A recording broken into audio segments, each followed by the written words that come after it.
Hello everyone, my name is Alka. Welcome to Yutika study solution. Guys, आज हम पढ़ने वाले हैं video number 9, that is production possibility curve, जिसको प्रोडक्शन पॉसिबिलिटी फ्रंटियर भी कहा जाता है। ये लॉन्ग आंसर्स में बहुत बार पूछा जाता है। इसको हम आज टेबल एंड डायग्राम के हिसाब से अच्छे से जानेंगे कि ये क्या है। पढ़ने में, देखने में ये आपको थोड़ा सा डिफ़िकल्ट लग सकता है, बट अगर हम ईजी लैंग्वेज में बात करें और अच्छे से इसको समझने की कोशिश करें तो ये बेहद ही आसान टॉपिक है। आइए स्टार्ट करते हैं। अब प्रोडक्शन पॉसिबिलिटी कर्व और production possibility frontier shows the graphical representation of various combination of two goods that can be produced with available technologies and given resources. In the context of the diagram, a point on the frontier indicates efficient use of the available inputs such as A, B and C, and a point beneath the curve X is different. For example देखिए बच्चों, यहाँ पे दो combination के goods को हम लेते हैं और उन गुड्स को लेकर एक कर्व बनाते हैं जिसमें हम ये देखते हैं कि कौन से गुड्स प्रोड्यूस करने में हमारा फ़ायदा है। आगे देखते हैं, जैसे देखिए इस डायग्राम में, इस टेबल में आपको और अच्छे से समझ में आएगा। टोटल हमारे पास जो पॉसिबिलिटीज़ हैं इस टेबल में वो हैं 5 पॉसिबिलिटीज़। यहाँ पे आप देख सकते हैं ए, बी, सी, डी एंड ई। ये 5 अपने पास पॉसिबिलिटीज़ हैं। या और अपने पास कितने प्रोडक्ट हैं अपन को प्रोड्यूस करने के लिए? कितने प्रोडक्ट हैं? 2। एक है वाई और एक है एक्स। मतलब एक्स और वाई दो कमोडिटी है जिसका कंबाइन करके हम एक चीज़ को इसमें सेलेक्ट करेंगे कि कौन सी चीज़ हमारे लिए अच्छी रहेगी। अगर हम कमोडिटी ए की बात करते, कमोडिटी वाई की बात करते हैं तो 14 और एक्स को देखिए यहाँ पे 0 लिया गया है। फिर 12, 10। या तो हम ए में चलेंगे, ए में अगर हम चलेंगे तो एक्स को हमको क्या रखना पड़ेगा? 0 रखना पड़ेगा। कितनी क्वांटिटी बनाएंगे? 0। तो y को हम मैक्सिमम रख सकते हैं। अगर हम एक को 0 रख रहे हैं तो नेक्स्ट में हम एक को क्या रख सकते हैं? मैक्सिमम। अब देखिए जैसे ई में देखिए y को इसने 0 कर दिया है और इसमें इसने x को मैक्सिमम ले लिया है। मतलब आपको जो टेबल बनाना है बच्चों, वो कैसे बनाना है? आप जो भी पॉसिबिलिटीज़ ले रहे हैं उसमें जो फर्स्ट पॉसिबिलिटी आएगी उसमें एक को 0 रखना है और अदर कमोडिटी को क्या रखना है? हाईएस्ट, मतलब मैक्सिमम। देखिए इसमें ए में 14 सबसे ज़्यादा है, मतलब हाईएस्ट इसने रखा है और यहाँ पे 0 ले लिया है। और जो लास्ट जो पॉसिबिलिटी आप लेंगे उसमें क्या करेंगे? जिसमें आपने मैक्सिमम जो यूनिट ली थी, ठीक है, उसमें आप 0 कर दीजिए और जो बाकी बचा हुआ है वो मैक्सिमम हो जाएगा। और जो बाकी कॉम्बिनेशन है आप अपने मन से ले सकते हैं। इसको आपको रटना नहीं है, आपको उसको समझना है। तो हमने क्या बात की कि 2 कॉम्बिनेशन रहेंगे जिसमें हम ये देखेंगे कि कौन कौन सी पॉसिबिलिटीज़ हैं। अब हमेशा ये जो कर्व बनेगा बच्चों वो बनेगा कॉनकेव। ये ध्यान रखिए, अभी तक हमने जो भी पढ़ा वो कॉन्वेक्स था। अभी आपको जो पढ़ना है वो कौन सा पढ़ना है? आपको कॉनकेव।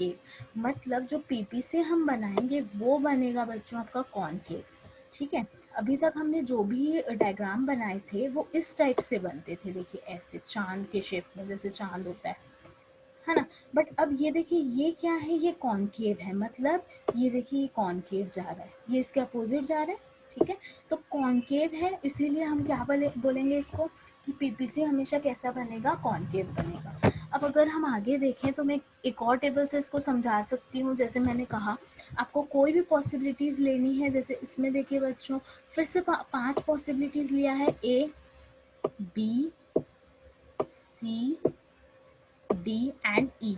सेम वही चीज आप देखिए, इसमें हाईएस्ट इसने अगर क्वांटिटी ऑफ एप्पल्स को रखा है, इसमें हाईएस्ट है 4, तो इसने क्या कर दिया है? ऑरेंजेस को 0 कर दिया है। मतलब 2 कमोडिटी लिया है इसने बच्चों। कितनी कमोडिटी है? 2 कमोडिटीज।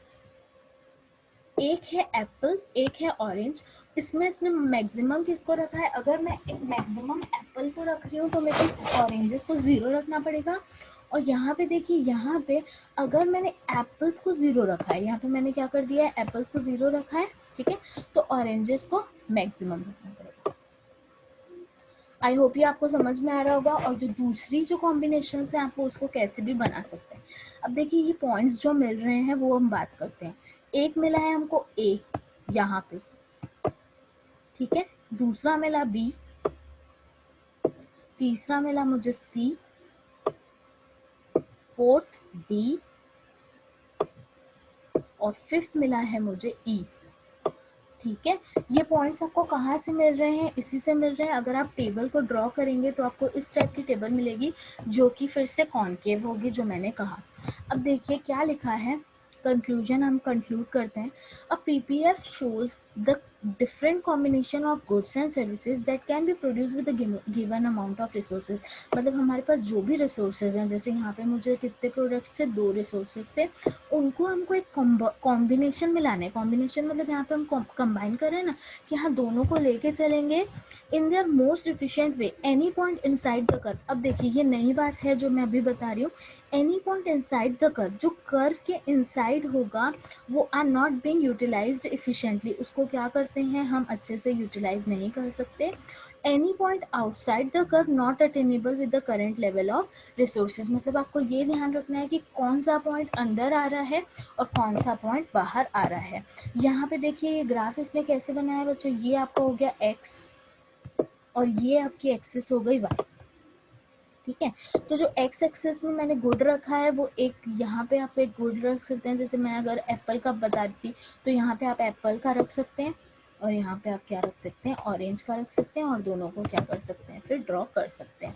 तो गाइज मैंने आज आपको ये पढ़ाया कि प्रोडक्शन पॉसिबिलिटी कर्व क्या होता है। ये टॉपिक थोड़ा सा समझने के लिए है, आप अच्छे से समझिए। अगर आपको कोई भी डाउट होता है तो आप नीचे कमेंट सेक्शन में बताइए, और प्लीज़ शेयर कीजिए अपने फ्रेंड्स के साथ। आप लोग शेयर कीजिए इसको, ताकि ये किसी की हेल्प कर सके ये वीडियो, और अच्छे से उनको भी समझ में आए।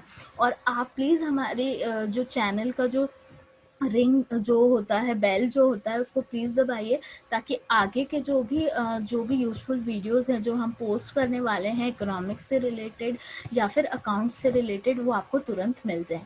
Thank you so much for watching our videos, and I hope ये आपको सबको समझ में आ रहा होगा। Thank you.